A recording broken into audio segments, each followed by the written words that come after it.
أعوذ بالله من الشيطان الرجيم.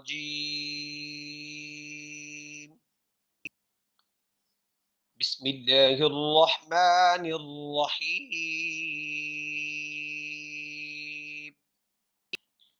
وإذا سألك عبادي عني فإني قريب أجيب دعوة الداع إذا دعاني فليستجيبوا لي وليؤمنوا بي لعلهم يرشدون. صدق اللہ العظیم. سورۃ البقرہ آیت نمبر 186 کی تلاوت کرنے کی سعادت حاصل کی ہے الحمدللہ. اس سے پہلے جو 3 آیتیں ہیں وہ میں نے رمضان المبارک میں، کیونکہ رمضان کے متعلق ہیں تو رمضان المبارک میں بڑی تفصیل کے ساتھ ان کی وضاحت بیان کر دی تھی. میرے channel online Usmani Quran school پر آپ اگر سننا چاہتے ہیں تو سن سکتے ہیں، اور ڈسکرپشن کے اندر بھی آج ان کا لنک دے دیا جائے گا. اور جو تفصیل کی لسٹ ہے اس لسٹ کے اندر بھی ترتیب کے ساتھ انشاءاللہ آپ کو اس کی مکمل تفسیر جو ہے وہ مل جائے گی. تو آتے ہیں اس آیت کی طرف. پچھلی جو 3 آیتیں ہیں ان میں روزہ اور رمضان کے احکام اور فضائل کا ذکر تھا. پھر اس کے بعد بھی ایک طویل آیت میں، یہ جو آیت ہے اس کے بعد ایک طویل آیت میں روزہ اور اعتکاف کے احکام کی تفصیل ہے، اور درمیان کی اس مختصر آیت میں بندوں کے حال اللہ تعالیٰ کی خاص عنایت ہے، ان کی دعائیں سننے اور قبول کرنے کا ذکر فرما کر اطاعت احکام کی ترغیب دی گئی ہے. روزہ کی عبادت میں رخصتوں اور سہولتوں کے باوجود کس قدر مشقت ہے، اس کو آسان کرنے کے لیے، سہل کرنے کے لیے اپنی مخصوص عنایت کا ذکر فرمایا کہ میں اپنے بندوں سے قریب ہی ہوں، جب بھی وہ دعا مانگے میں ان کی دعائیں قبول کرتا ہوں اور ان کی حاجات کو پورا کر دیتا ہوں. ان حالات میں بندوں کو بھی چاہیے کہ میرے احکام کی تعمیل میں کچھ مشقت بھی ہو تو برداشت کریں. ظاہر روزہ ایک مشقت کا نام ہے کہ اللہ تعالیٰ نے انسان کو ایک خوشخبری سنائی ہے کہ جب میری اطاعت میں تمہیں کچھ مشقت آتی ہے، مشقت برداشت کرنی پڑتی ہے تو اس کو برداشت کریں خندہ پیشانی کے ساتھ، اور جب بھی تم مجھ سے مانگو گے میں تمہاری دعاؤں کو قبول کروں گا. امام ابن کثیر رحمہ اللہ نے وہ فرماتے ہیں یہ جملہ ترغیب دعا ہے، اور اس کی حکمت یہ بتلائی ہے کہ اس آیت نے اشارہ کر دیا کہ روزہ کے بعد دعا قبول ہوتی ہے، اس لیے دعا کا خاص اہتمام کرنا چاہیے کہ رسول اللہ صلی اللہ علیہ وسلم نے فرمایا للصائم عند فطرہ دعوت مستجابہ، کہ یعنی روزہ دار افطار کرنے کے وقت روزہ دار کی دعا قبول ہوتی ہے. تو اس لیے ایک تو اس بات کی طرف اشارہ ہے کہ انسان جب بھی روزہ افطار کرے اس افطار کے وقت اللہ تعالیٰ اس دعا کو قبول فرماتے ہیں، اس لیے روزوں کے بعد اس آیت کو ذکر کر کے اس بات کی طرف اشارہ کر دیا. اور حضرت عبداللہ بن عمر رضی اللہ تعالی عنہ کہ افطار کے وقت سب گھر والوں کو جمع کر کے دعا کیا کرتے تھے. پہلے میں اس کی تھوڑی تفسیر بیان کر دوں، پھر اس کا ترجمہ کریں گے تو سمجھنے اور سمجھانے میں آسانی ہوگی. اس آیت کا شان نزول یہ ہے کہ ایک اعرابی یعنی دیہاتی آدمی نے نبی کریم صلی اللہ علیہ وسلم سے پوچھا یا رسول اللہ، سب کہہ دیا کریں جب ہمارے نبی کا نام آئے تو صلی اللہ علیہ وسلم ضرور کہا کریں.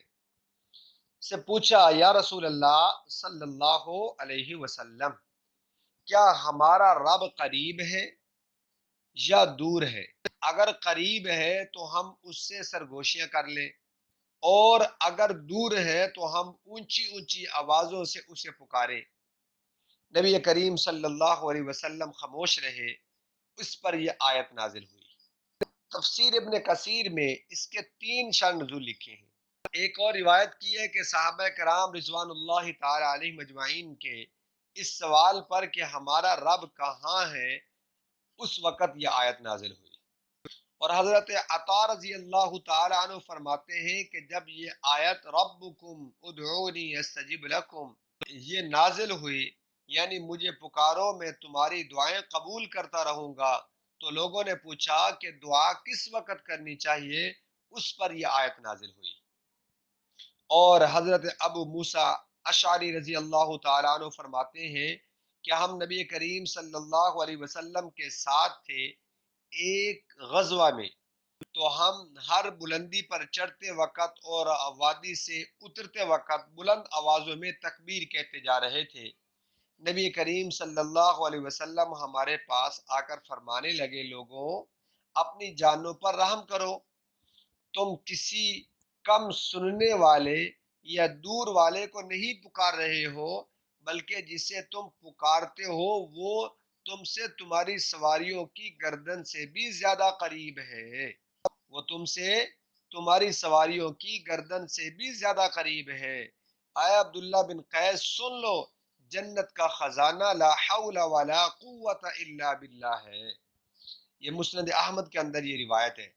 اور حضرت انس رضی اللہ تعالیٰ عنہ فرماتے ہیں کہ رسول اللہ صلی اللہ علیہ وسلم نے فرمایا کہ اللہ تعالیٰ فرماتے ہیں میرا بندہ میرے ساتھ جیسے عقیدہ رکھتا ہے میں بھی اس کے ساتھ ویسے ہی برتاؤ کرتا ہوں، جب بھی وہ مجھ سے دعا مانگتا ہے میں اس کے قریب ہی ہوتا ہوں۔ مسند احمد کے اندر یہ بھی روایت موجود ہے۔ اور حضرت ابو ہریرہ رضی اللہ تعالیٰ عنہ فرماتے ہیں کہ نبی کریم صلی اللہ علیہ وسلم نے فرمایا اللہ تعالیٰ فرماتا ہے کہ میرا بندہ جب مجھے یاد کرتا ہے اور اس کے ہونٹ میرے ذکر میں ہلتے ہیں میں اس کے قریب ہوتا ہوں، میں اس کے قریب ہوتا ہوں۔ اور حضرت سلمان فارسی رضی اللہ تعالیٰ عنہ فرماتے ہیں نبی کریم صلی اللہ علیہ وسلم نے فرمایا بندہ جب اللہ تعالیٰ کے سامنے ہاتھ بلند کر کے دعا مانگتا ہے تو ارحم الراحمین اللہ رب العالمین اس کے ہاتھوں کو خالی پھیرتے ہوئے شرماتے ہیں کہ میں ان کے ہاتھوں کو خالی واپس لوٹا دوں۔ اور حضرت ابو سعید خدری رضی اللہ تعالیٰ عنہ فرماتے ہیں رسول اللہ صلی اللہ علیہ وسلم کا ارشاد ہے جو بندہ اللہ تعالیٰ سے کوئی ایسی دعائیں کرتا ہے جس میں نہ گناہ ہو نہ رشتے ناطے ٹوٹتے ہوں تو اللہ اس سے 3 باتوں میں سے ایک ضرور عطا فرماتے ہیں۔ نمبر 1، یا تو اس کی دعا اسی وقت قبول فرما کر اس کی منہ مانگی مراد پوری کر دیتے ہیں، یا اسے ذخیرہ کر کے رکھ لیتے ہیں اور آخرت میں عطا فرماتے ہیں، یا اس کی وجہ سے کوئی آنے والی بلا اور مصیبت کو اللہ تعالیٰ ٹال دیتے ہیں۔ لوگوں نے یہ سن کر کہا آپ صلی اللہ علیہ وسلم سے یہ کہا کہ پھر تو ہم بکثرت سے دعا مانگا کریں گے۔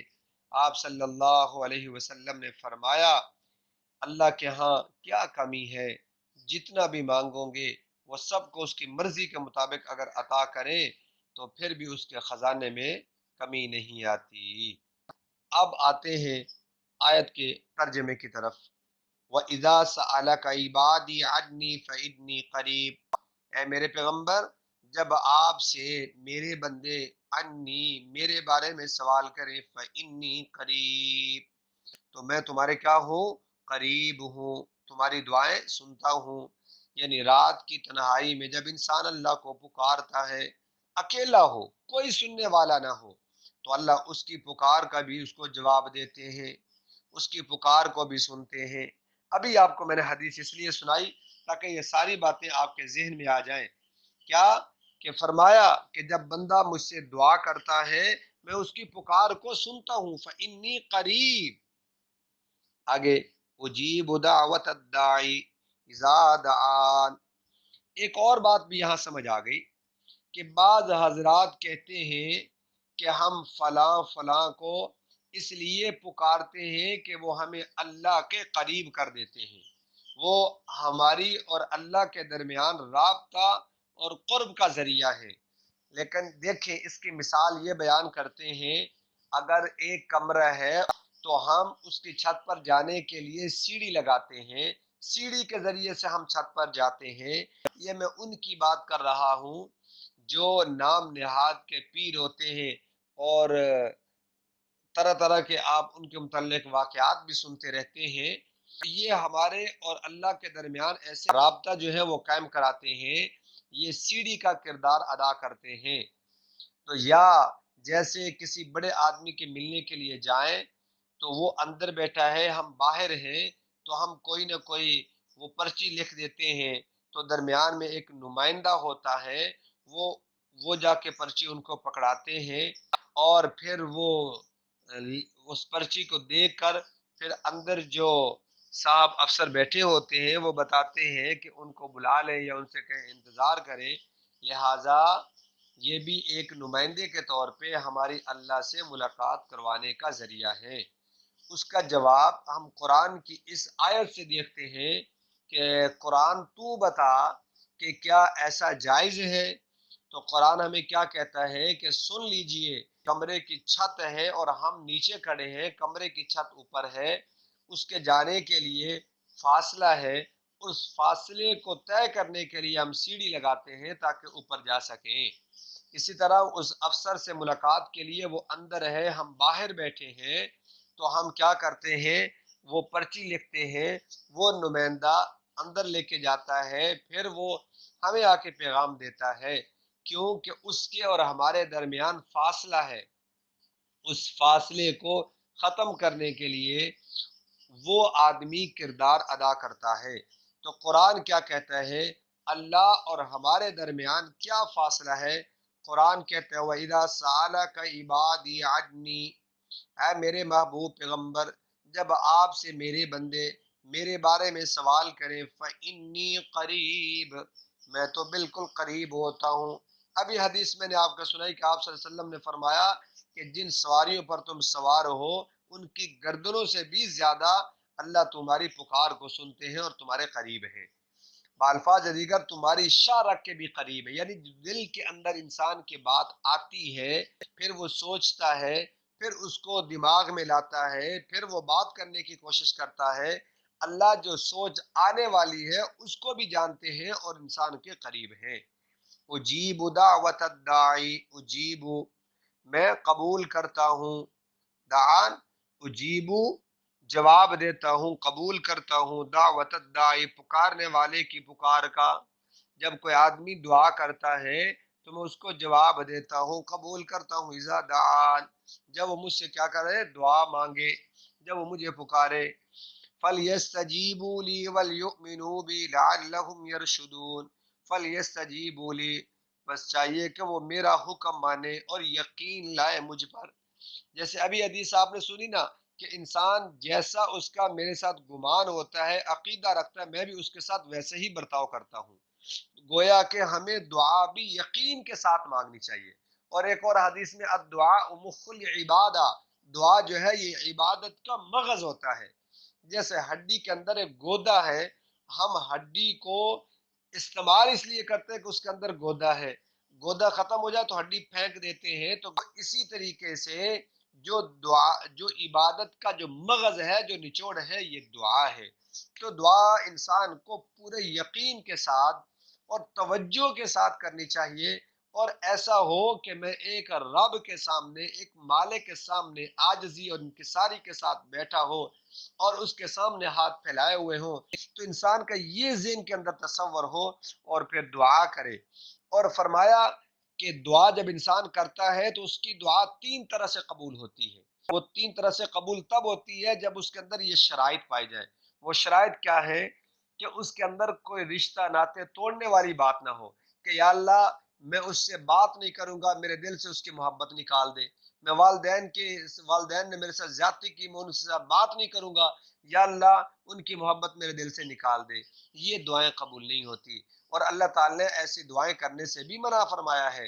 اور اسی طرح ایک دعا اللہ تعالیٰ نے فرمایا کہ ساری چیزیں مانگو لیکن ایک چیز نہ مانگو، وہ چیز ہے موت، کہ موت مجھ سے نہ مانگو اور جو بھی مانگو گے میں تمہیں عطا کروں گا۔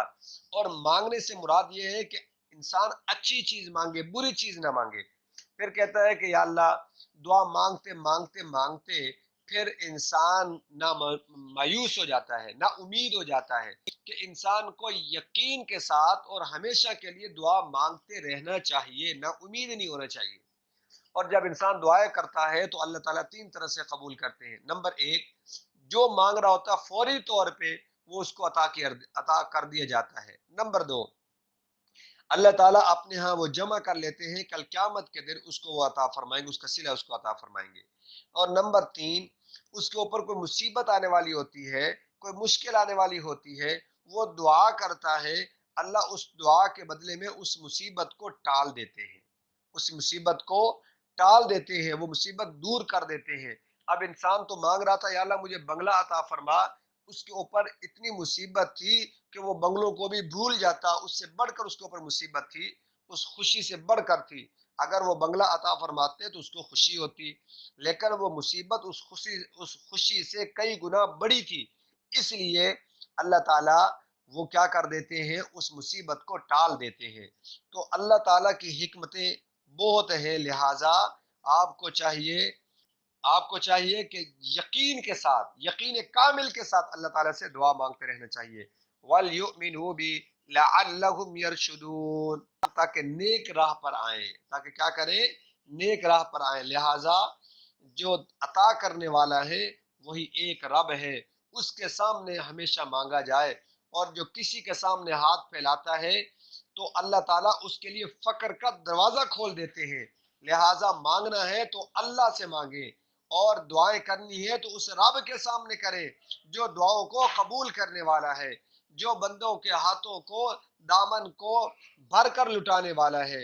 لہٰذا بندوں سے مانگو گے تو بندے ناراض ہوتے ہیں، رب سے مانگو گے تو رب عطا بھی کریں گے اور خوش بھی ہوں گے۔ اللہ تعالی ہم سب کو عمل کرنے کی توفیق عطا فرمائے۔